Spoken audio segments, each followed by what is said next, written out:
And I know for each one of you, because there's been a lot of talk around midterm, around the amendments. So we are here today to take you through the process and to advise also our members on how they can actually get this money. So allow me now to invite our Managing Director, Mr. Richard Byarugaba, to take us through the presentation and just look out for the key things around midterm. After that, we'll have questions, and then we'll proceed to Workers' House for those who want to interact with some of the beneficiaries. Thank you. Welcome, Richard. Thank you so much. The what, the how, the where, and the when is now. So I hope we have all the answers. So, presentation is going to be under 4 areas. The first area is around the background. We need to make sure that we know where we all started and why we ended up here. It's so important that the public knows the things that we've had to go through in order to prepare for today. I want to emphasize some of the things that the press hasn't paid so much attention to, especially around the key provisions, because NSSF pre-2021 and post-2022 is so different, absolutely different, because the truth of the matter is we are a new fund. We are the new fund. Of course, I'll talk about midterm access, because I'm sure that's what all of you have been looking and talking about. And then I will end with the opportunities we believe that the new law gives to us. So let me start off with the background, and I'm sure a lot of you know about this. So we started around 2018. Cabinet approved the proposed principles, and some of the principles were around how we were going to engage with the public to expand social security coverage. It's so important because one of the biggest problems we have as a country is that not enough people are covered in Uganda. We have a population of about 20 million who are working, and only 2 million or 10% are covered under the NSSF and any other scheme that's available. The other thing that the principal is looking at is making sure that we have efficiency in investments. You all know that about a decade ago, the fund was returning less than a double-digit interest rate, and a lot of the problems were created out of our investment proposals, including things like the way we allocate assets to certain asset classes. The other area was that we all knew that we were providing 3 benefits. 3 benefits. We still provide 3 benefits until everything changes. The first benefit we provide is age. You get the age of 55 or 50, you can get your money depending on your circumstances. The other one was invalidity.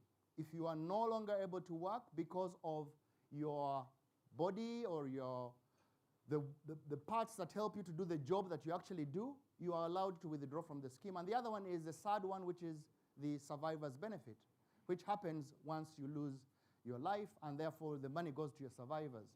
Those were the only benefits that we were providing. So we felt that it was important to increase the benefits that are available to you as a member. And then finally, governance. There were so many experiments that were tried, as you all know. We started off at the Ministry of Gender, Labor and Social Development, and 10, 15 years ago, the president signed an executive order to move us to Ministry of Finance, and now you all know that we've eventually had a dual reporting facility. But all that had to be put in law. We needed a board that was a stakeholder involving the union, the employers, and government, and I think that has been done. So that went through cabinet, and that was approved as a principle. And then, of course, we started going to to parliament. I like court. And guess what? In May, we presented.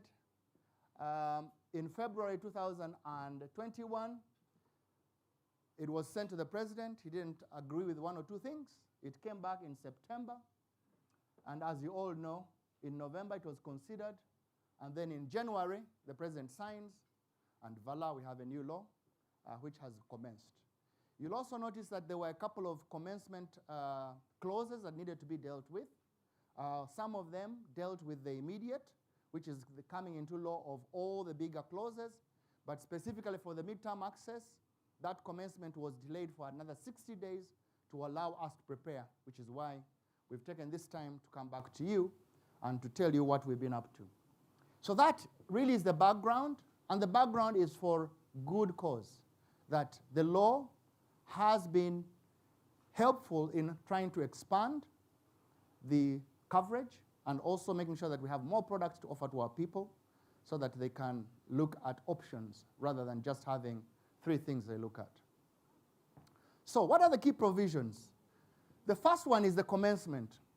So important. As I said, the Act will come into force upon publication in the Gazette.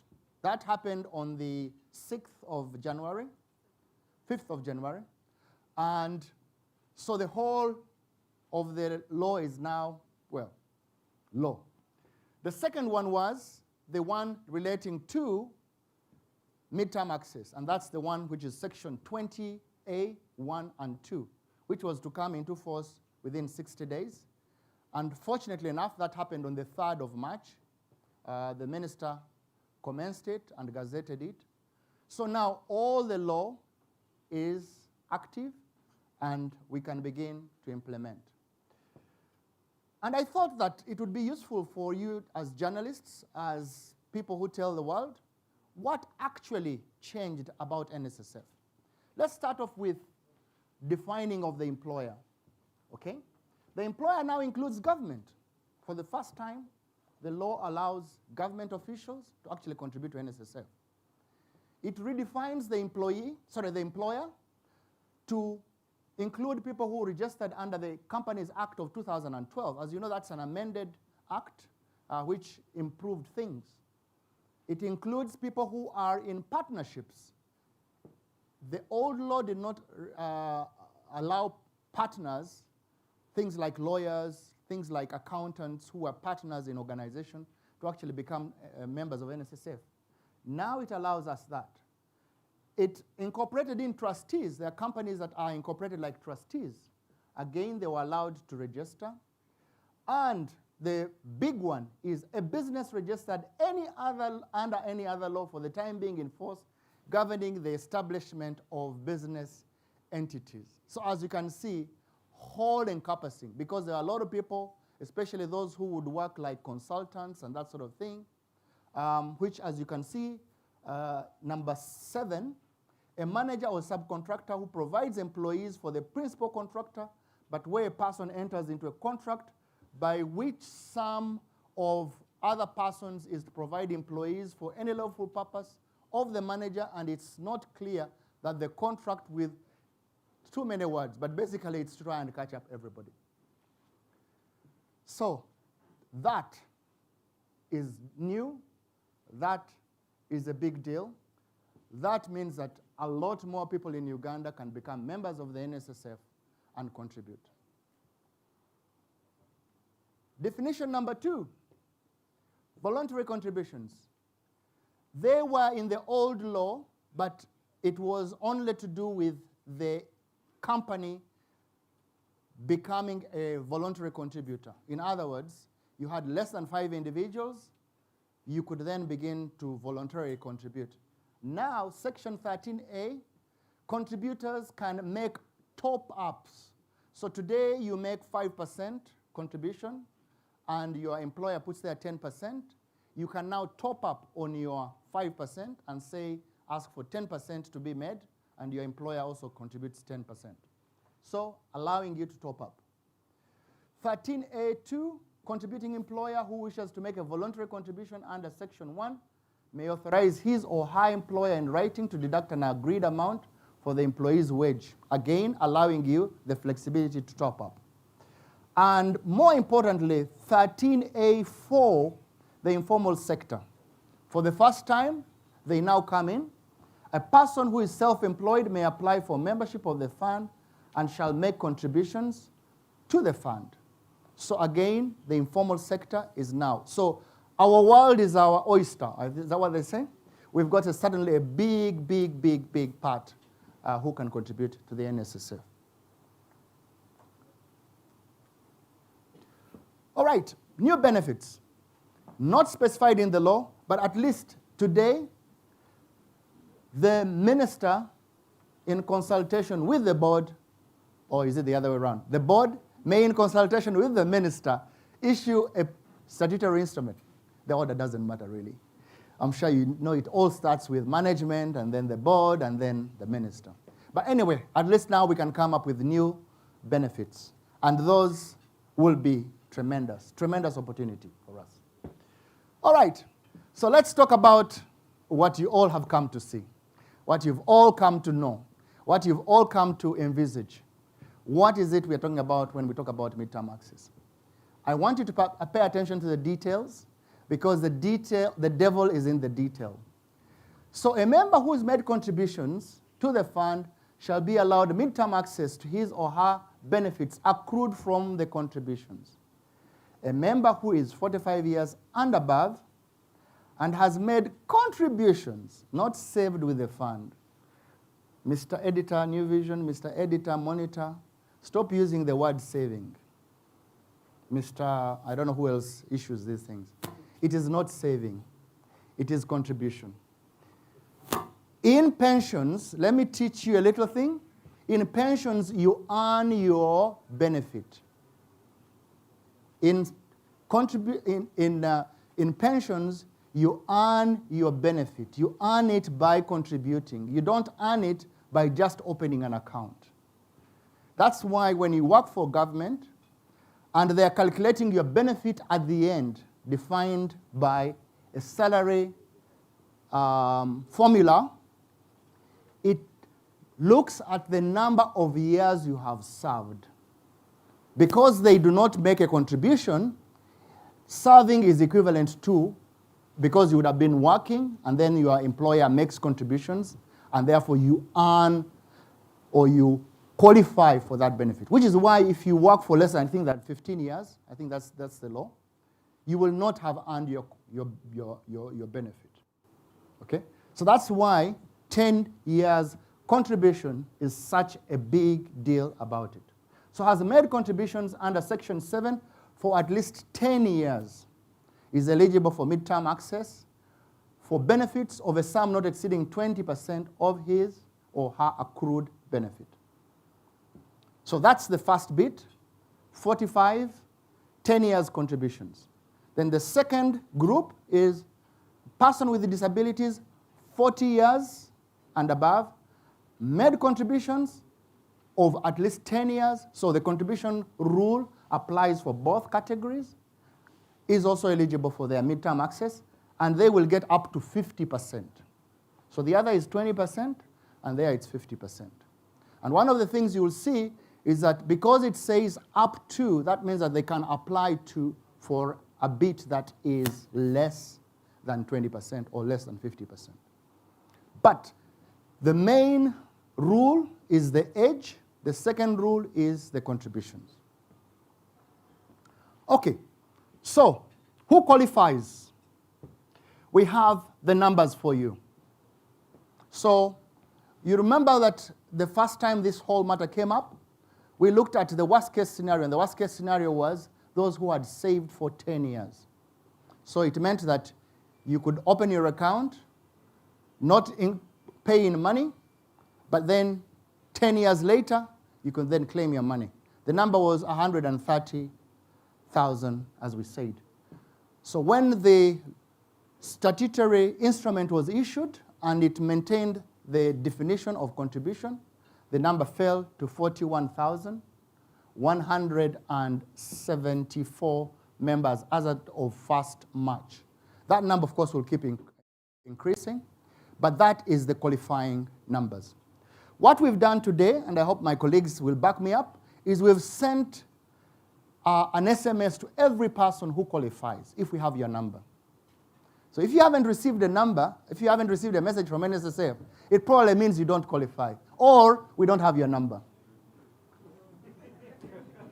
Or your details are not right, if you still think they are. So, to be able to qualify, you will need your NSSF number given. We will need a passport photo given. We will need a valid bank account, right? Banks are very itchy about their bank accounts, so make sure that it is valid and it's verifiable. Number 3, you'll need a phone number. And number 4, you'll need a national identity card. Why do we need all this? Because this is the only reason we can verify that it is you. Now, last night, for those who are my friends, I sent them a link on the group chats. I hope you received that link. If you haven't, it will come around. That link was meant to help you to actually begin the process of trying out whether you actually qualify. Now, some people failed, okay? And we understand. And the reason could be many reasons. Either the NSSF number is not the right one, or their photo is not the right one, because we are using algorithms to read your photo, or your verified bank account is not valid, or the name on your bank account is slightly different to the name in NSSF, and is slightly different to the name on your national ID, and is slightly different to your mobile phone number, and so on and so forth. So you've got to match 100% on all those for you to be able to qualify electronically. Those who are interested in numbers, there you are. Pay attention to these 2 columns.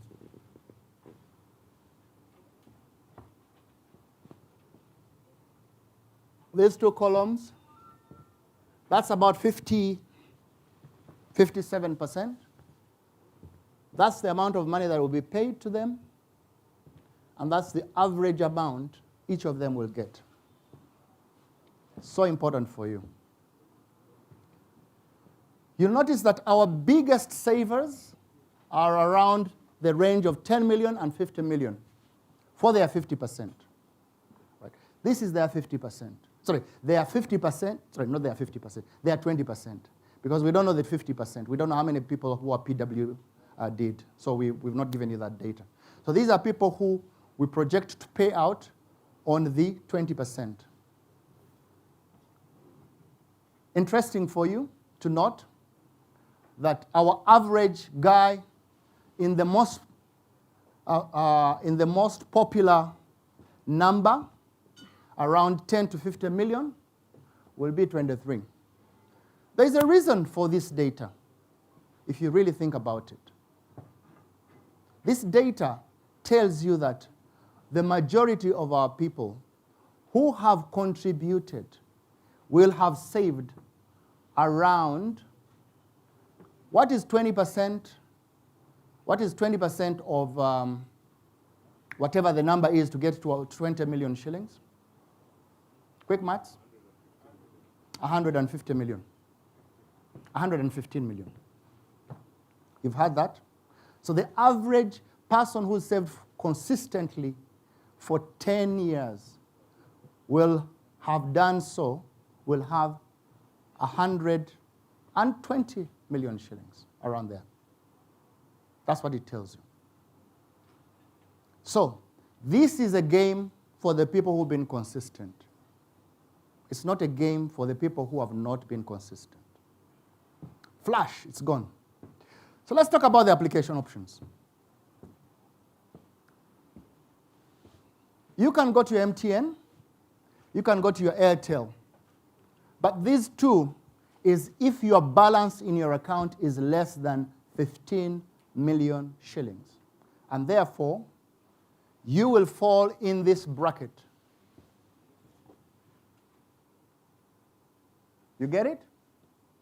15 million, 20% of 15 is 3 million.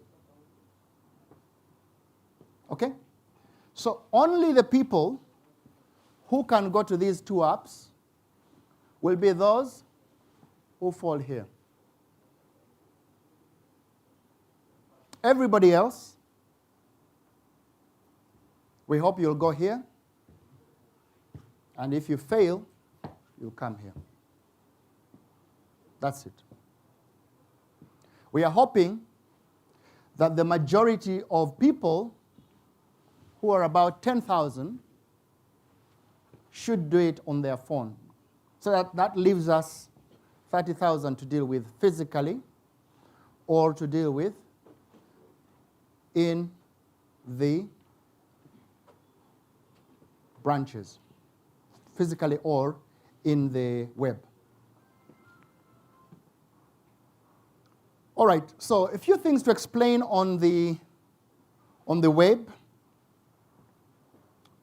We'll give you the details later. So let's just go through, for those of you who are looking at the details. So let's start off with MTN.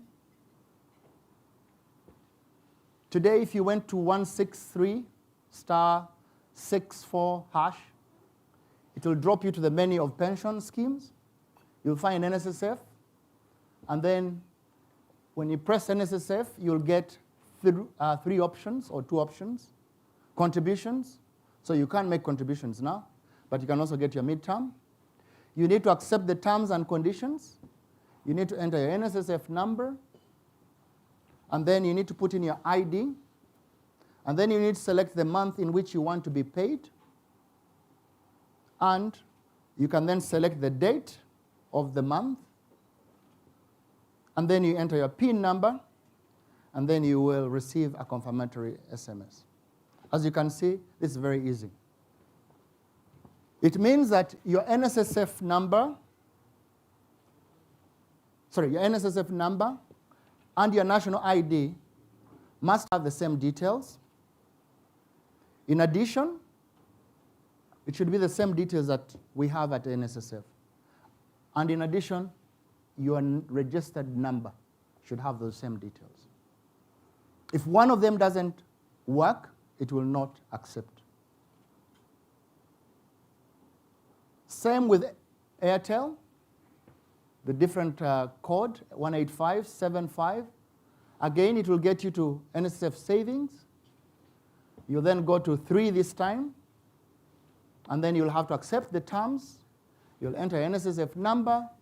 You'll enter your national ID number. Again, it will take you through the month you want to be paid and the date. You submit your PIN number, and it will confirm that you have submitted your application. This process is both verifying you and also applying. So you don't need to come to us to reapply because you have applied and told us when you want your money. But don't we suppose it's 20%? We're taking all the 20%. Yes. But there's no option asking how much are you taking? Yes, and that's deliberate. Initially, we have not been able to develop our capability to allow you to take less than 20%. If you are looking for less than 20%, you'll have to do that manually. It's a manual process. Good spot. Online, apply, read the terms of conditions, you receive an OTP, and you'll go through the process. And that's the process.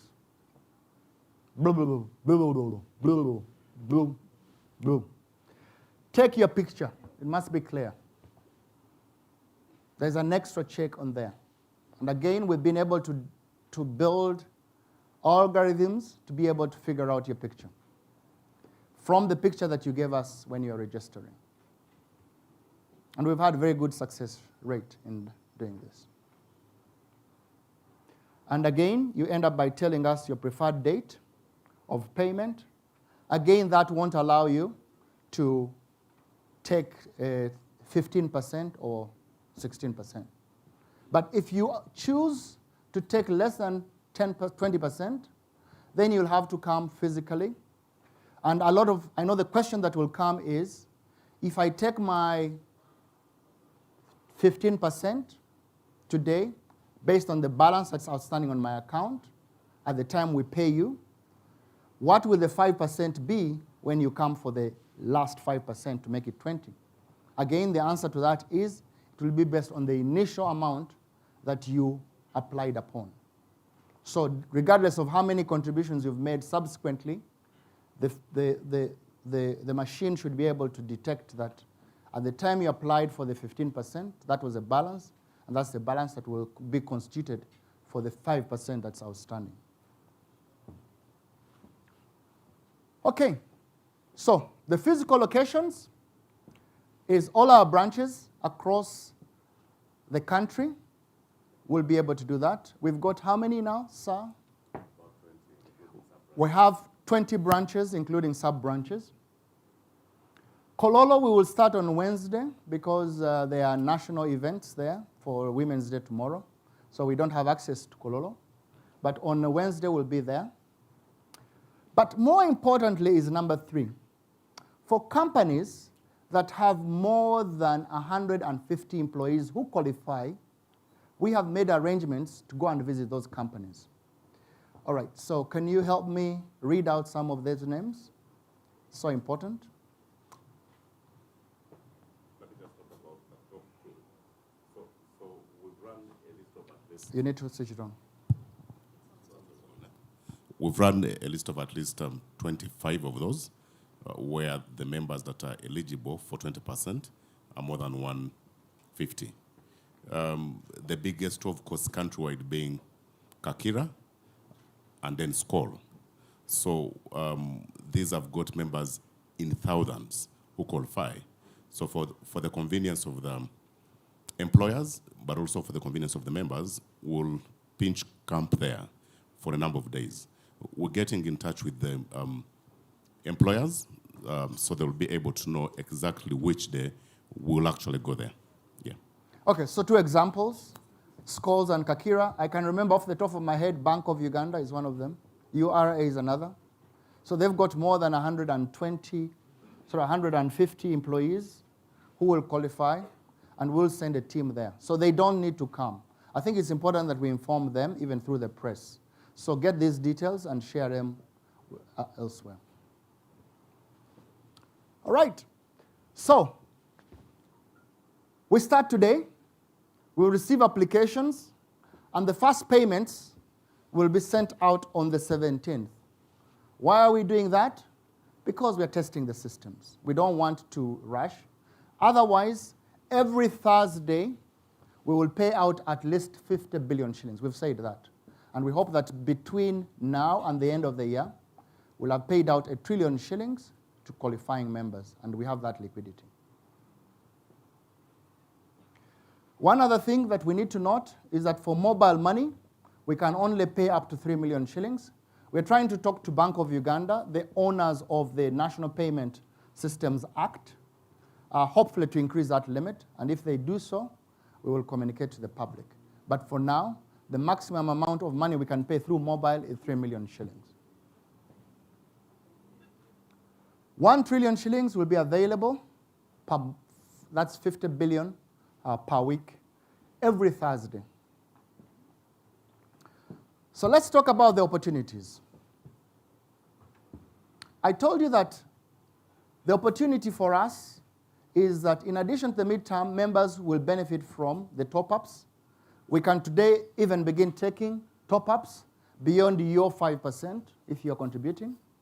But in line with the new benefits, which we'll be coming up with, hopefully we can come up with things like housing, things like medical, things like education benefits, and all the fancy things you've heard about.